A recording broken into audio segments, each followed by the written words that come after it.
So hello guys, today we will be talking and discussing on the topic of bronchial asthma.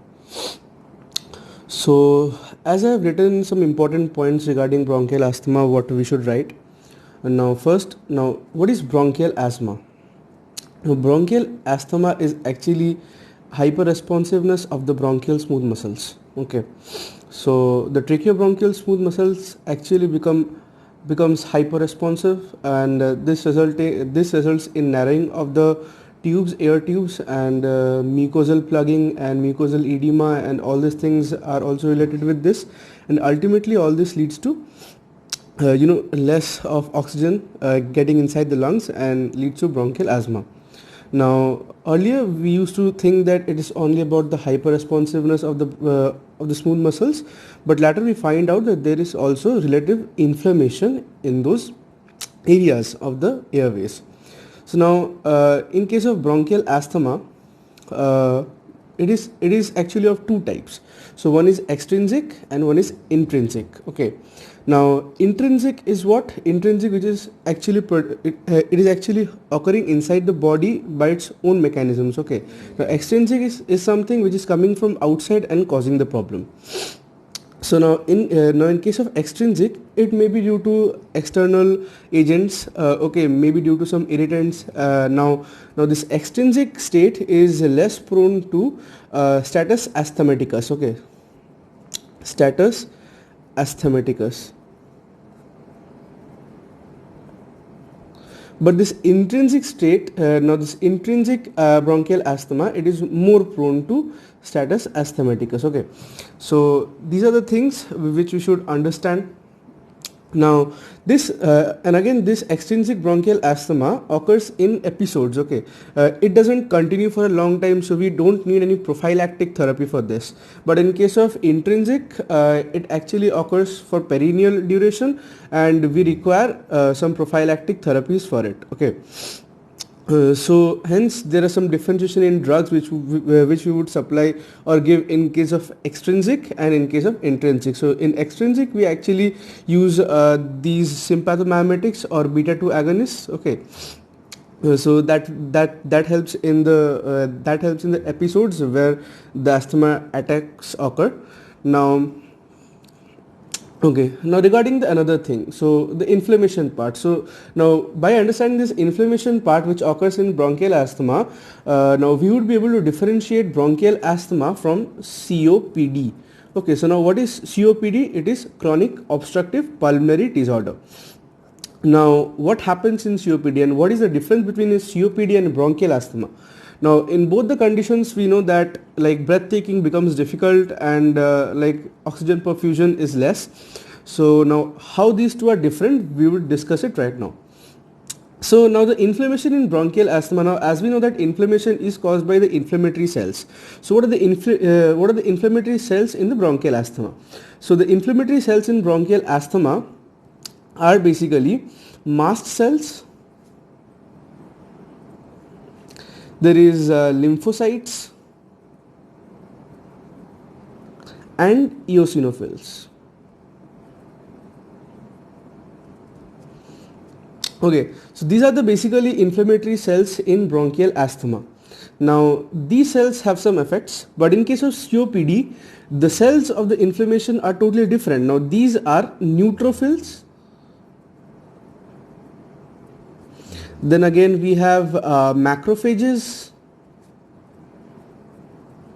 and cytotoxic lymphocytes. Now as you know that cytotoxic lymphocytes, macrophages and neutrophils, all of them actually cause destruction of the of any tissue where they reach. Okay, so now this will cause destruction of the alveoli and everything. Now this can also cause bronchial smooth muscle fibrosis and etc. So now this is an irreversible condition from which situations can be reversed back, and this is now this bronchial asthma is a reversible condition which can be reversed back in most of the cases. Now what happens in this, how the inflammation happens? So the mast cells, they degranulate. Okay, like upon the now first, as we know that an antigen enters the body, enters the body, and then it reacts, and it causes the body to form antibodies. Okay, now these antibodies, what they do is that these antibodies bind with the mast cells and causes degranulation of the mast cells. Now this degranulation of the mast cells will release some of the products like histamine protease enzymes and tumor necrosis factor alpha. Okay, so histamine, TNF alpha and proteases. So these things will be released. Okay, now after that, now what these proteases will do, these proteases have some particular function. Okay, so this will do lysis to the proteins. Okay, now another thing is that now there is release of like phospholipids from the cell membrane. Okay, now the release of phospholipids from the cell membrane which are being destroyed, that will lead to again formation of prostaglandins, leukotrienes and thromboxanes. Okay, now actually we know a pathway for this which is like from the membrane phospholipids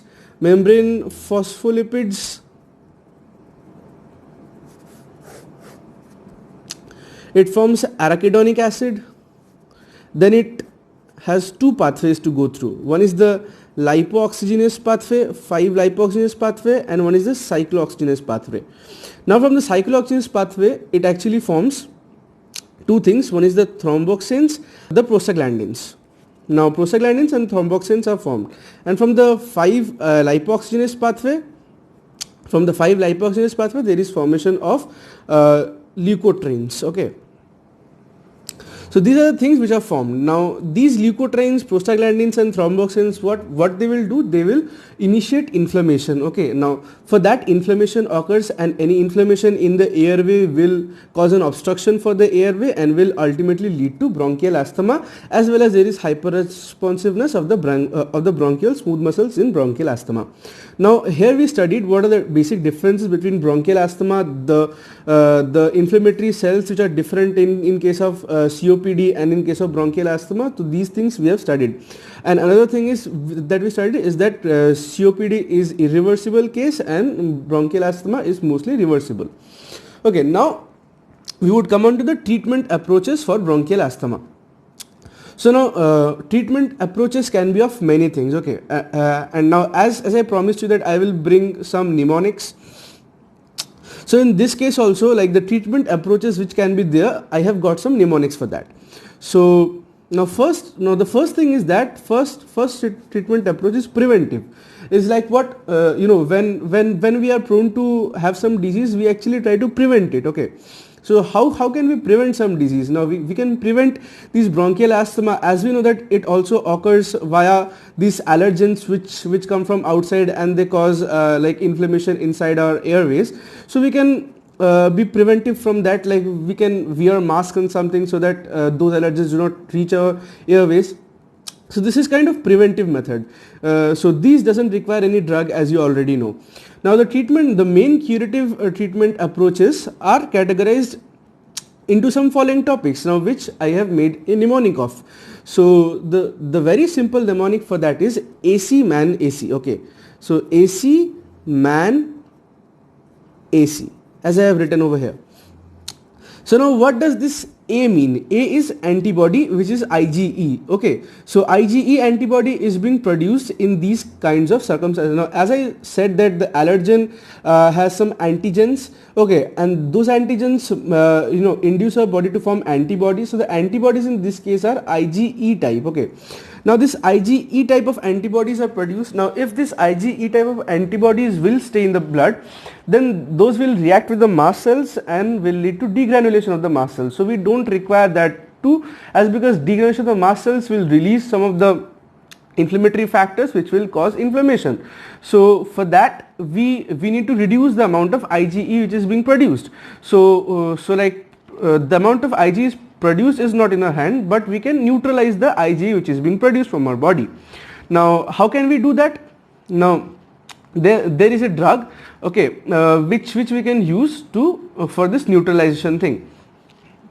So first is that we need to neutralize IgE antibodies. So this is the first step towards treatment. Now the second what we can do is that we can give from the C part, from the A part I have already told that antibody, so neutralize IgE antibody. Then from the C part there is corticosteroids. So what is corticosteroids? So corticosteroids, as we know, they are always useful in hyperresponsive cases. So this hyperactivation or the hyperreaction of the bronchial smooth muscles will be relieved by this corticosteroids. So like this like decrease in the hyper reactive state of smooth muscles of the bronchus. Okay, so that will be done by corticosteroids. This is another step towards the treatment. The third step which we can take is that, now as we know that the mast cells degranulate and they lead to again release of this inflammatory mediators. So now if we can like arrest the mast cells from degranulating, then we can, you know, help in making the situation better in like in the cases of bronchial asthma patients. So in this case we can give mast cell stabilizing agents. Now what they will do, now what will they do? They will actually restrict this degranulation process. So third we have mast cell stabilization. Now another we have antagonism. Now antagonism of what? Antagonism of the leukotrienes and the inflammatory mediators. So as we know that there is histamine, okay, then there is leukotrienes and everything. So leukotriene antagonists we can give. Now another two things which we can give is that anticholinergics and sympathomimetics. So from here I would like to make you understand this mnemonic. So from A we got IgE antibodies, from C we got corticosteroids, okay, then from M we got like this mast cell stabilizing thing, from AN we get the antagonism thing of the leukotrienes, okay. Now again from AC we get anticholinergics, and the last we have sympathomimetics, which I have not added in this mnemonic because it is like rememberable. So now the sympathomimetics, they actually help in bronchodilation, okay, by the beta 2 actions. So these are the things, these are the treatment approaches which we should take. Now now we are coming on to the drugs which are useful for bronchial asthma. So in bronchial asthma, again these things are the treatment approaches. So we would take these headings under which we will write the drugs which are required for these treatments. So for bronchodilation, as we know that for bronchodilation we have three things, okay. So first we have anticholinergics, we have sympathomimetics, and another thing which we have is the methyl xanthines, okay. So methyl xanthines are another thing.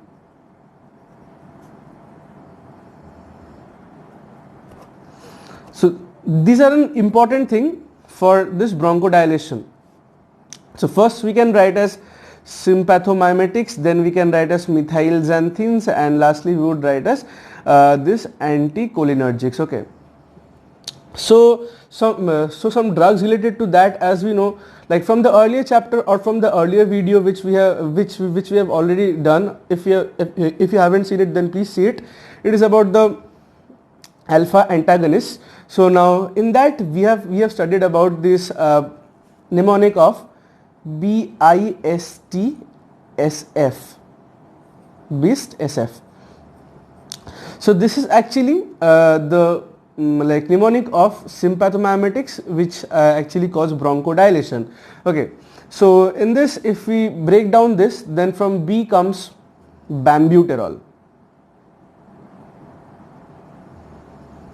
then from I there is isoprenaline, then from S we have salbutamol, then from T we have terbutaline, and from S and F we have two other things, okay. So from F we have formoterol, and from S we have salmeterol. So these are the drugs. Now from methyl xanthines. So what are methyl xanthines? So these are some alkaloids, some natural alkaloids, which again help in bronchodilation, but they have severe side effects as well. So mostly methyl xanthines are not used unless they are required, like in like very emergency cases. Other than that, as because they have much of side effects, so methyl xanthines are not used. But the methyl xanthines, now as we have to study under this, so the methyl xanthines are actually theophylline and the derivatives of theophylline, as we can say. So we have again amino theophylline, then we have choline theophyllinate,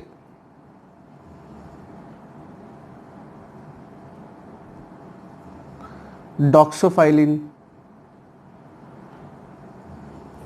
These things are there. So actually, like all these things have the same like phylline thing after this. So this is very easy to remember. So I'm not getting any mnemonics for that.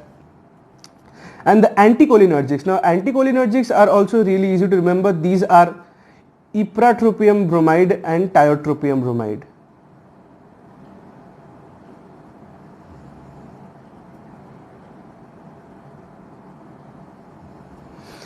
So there are only two anticholinergics which are basically used. So one is the ipratropium bromide and another is the tiotropium bromide. Now the LT antagonists. Now from this LT antagonists we have two things. Okay. So now as you know this in this page, this KD Tripathi, so there is a good diagram or the chart from which I am actually telling you. So I am giving you some extra mnemonics to understand this. From LT antagonist, as we know, then that we have Monteleucasts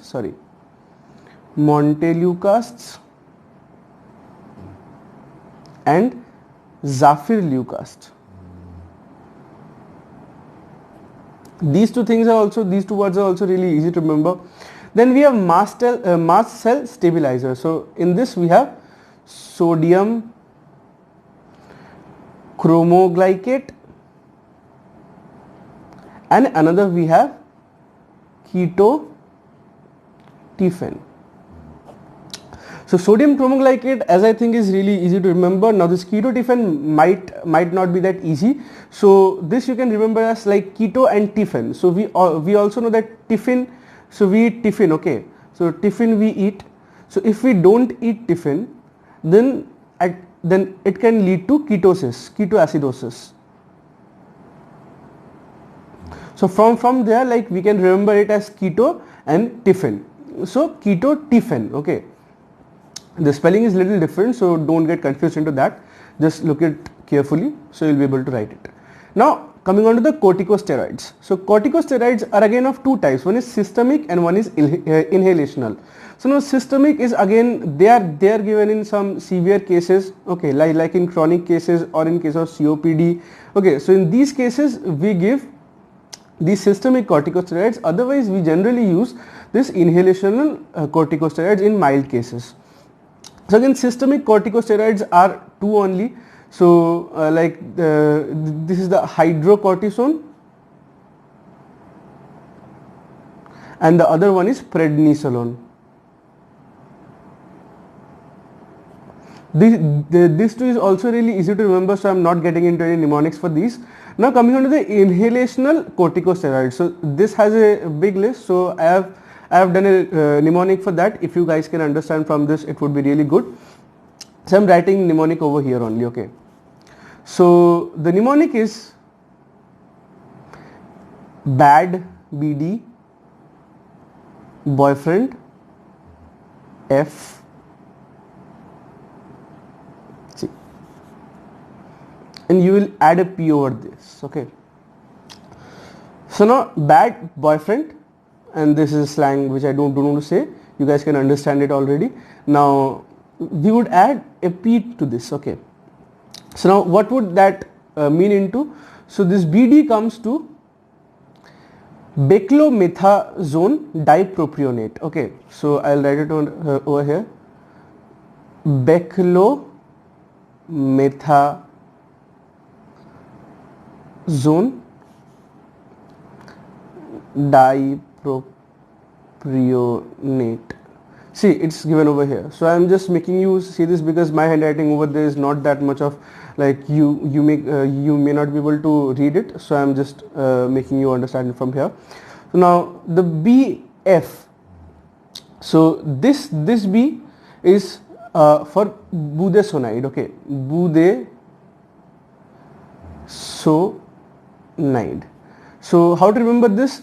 Now bude, like bude is one kind of a sweet which we Bengalis like a lot. So from there the first word, like the first letters will get into our mind. So this is bude sonide. Another one really like same pronunciation is cyclosonide. Okay, cyclosonide.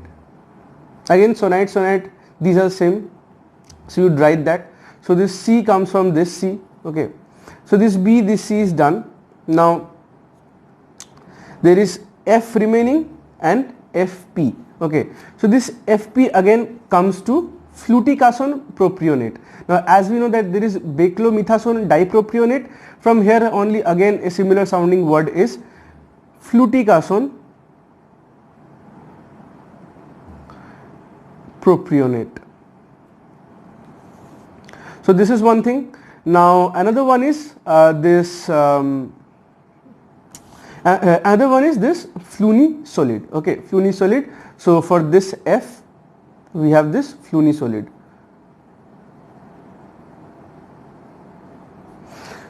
So like again this mnemonic part. So BD is for beclomethasone dipropionate. This B is for budesonide. Then this C is for cyclosonide. This FP is for fluticasone propionate, and this F is for flunisolide. So this is done. Now this anti-IgE drugs. So this is really easy to remember. Omalizumab. So this actually neutralizes, this is monoclonal antibody which actually neutralizes this IgE antibodies. So if it neutralizes this IgE antibodies, as I already said, that the IgE antibodies won't be able to stick to the mast cells, and then the degranulation won't occur, so the inflammatory mediators will not come out and there will be no inflammation. So if there is no inflammation, there will be no bronchial asthma. Okay, so now these are the some things, these are the drugs actually which are required for bronchial asthma. So like try to apply this mnemonic so it will be easier for you to understand. So I hope that you guys could understand what I said. Thank you.